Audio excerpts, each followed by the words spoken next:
मेरा नाम बलदेव सिंह है जी।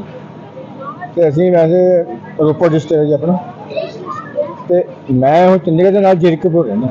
ਬਹੁਤ ਵਧੀਆ, ਇਹ ਤਾਂ ਉਮੀਦ ਹੀ ਨਹੀਂ ਸੀ ਸਾਨੂੰ ਸਾਡੇ ਵੀ ਇੱਥੇ ਦਰਸ਼ਨ ਹੋ ਜਾਣਗੇ ਸਾਡੇ ਗੁਰੂਆਂ ਦੇ ਪੁਰਾਣੇ ਇਹਨਾਂ ਦੇ ਸਤਾਨਾਂ ਦੇ। ਹੁਣ ਵੀ ਯਕੀਨ ਨਹੀਂ ਆ ਰਿਹਾ ਵੀ ਅਸੀਂ ਉੱਥੇ ਦਰਸ਼ਨ ਕਰਨ ਆਏ ਪਾਕਿਸਤਾਨ। ਹਾਂ ਅੱਛਾ, ਦੂਜੀ ਗੱਲ ਇਹ ਵੀ ਜਿਹੜੇ ਇੱਥੇ ਦੇ ਲੋਕ ਆ ਬੜੇ ਸਲਾਮ ਕਰਦੇ ਆ, ਮੈਨੂੰ ਕਿ ਬਹੁਤ ਖੁਸ਼ ਹੁੰਦੇ ਆ, ਫੋਟੋਆਂ ਤੇ ਆਉਂਦੇ ਸਾਡੇ ਨਾਲ, ਬੜਾ ਚੰਗਾ ਲੱਗਦਾ, ਬੜੀ ਖੁਸ਼ੀ ਹੋ ਰਹੀ ਸਾਨੂੰ ਉਹਦੀਆਂ ਗੱਲਾਂ ਸੁਣ ਸੁਣ ਕੇ, बड़ा आनंद आ रहा है। वही तो मैं कहना भी वो इन्ने बोलते मेरे प्यार ना गल करते हैं। अच्छा मैंने तो उत्थे बिठा लिया, कहना सरदार जी तुम साडा फोटो खिचाओ नाले सानू कहने आपां कराउंदे आइसक्रीम खिलाओ, उन्हें सानू आइसक्रीम खिलाई।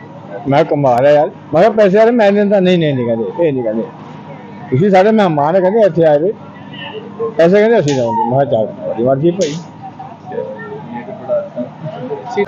बस जो इन्होंने कहा जी उही गल है, बिल्कुल सही है। तो आके इन्ना प्यार मिलना जी, मैं एक बारी अखा चों अथरू जे आ जाते साडे खुशी इन्हें खुशी दे अथरू, इन्ना प्यार मिलता सानू। असीं बार्डर ते पहुँचते हैं, बाघा बार्डर ते उत्थे देखो कि साडा किन्ना सत्कार किया जाता है, बहुत सत्कार, इन्ना सत्कार किया जाता फुल्लां नाल कि बस एक शब्द कह नहीं सकते कुछ। असीं मैं पंजवीं बार आया जी, मैं हाँ हाँ जी पंजवीं बार है जी, ये पहली बार लैके आए जी मैं नाल अपने। हाँ हाँ जी, ਜਿਹੜੇ ਵੀ ਆਪਣੇ ਮਿਲਦੇ ਸਾਥੀ ਬਾਈ ਇੱਕ ਵਾਰੀ ਤੁਸੀਂ ਸਾਡੇ ਨਾਲ ਪਾਕਿਸਤਾਨ ਚਲੋ ਜ਼ਰੂਰ, ਜਲ ਕੇ ਦੇਖੋ, ਉੱਥੇ ਦਾ ਮਾਹੌਲ ਦੇਖੋ, ਉੱਥੇ ਦਾ ਕਿਸ ਤਰ੍ਹਾਂ ਦਾ, ਕਿੰਨਾ ਤੁਹਾਨੂੰ ਪਿਆਰ ਮਿਲਦਾ, ਤੁਹਾਨੂੰ ਕਿੰਨੀ ਖੁਸ਼ੀ ਮਿਲੂਗੀ ਜਾ ਕੇ ਤੁਹਾਨੂੰ ਉੱਥੇ।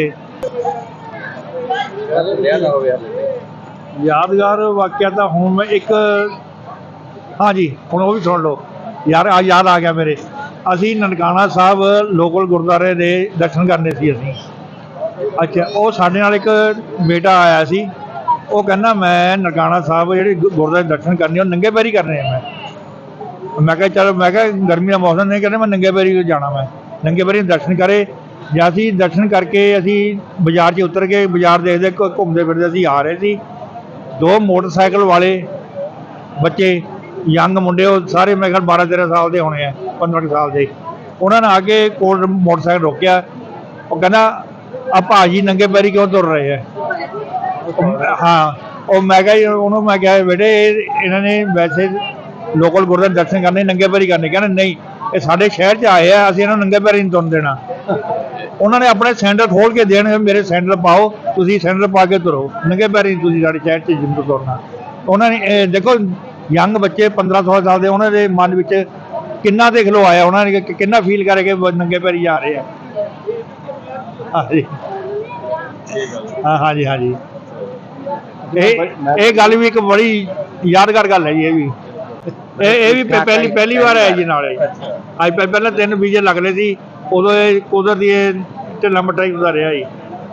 हाँ जी हुण भी बड़ा मन खुश है, हुण तो बहुत मन।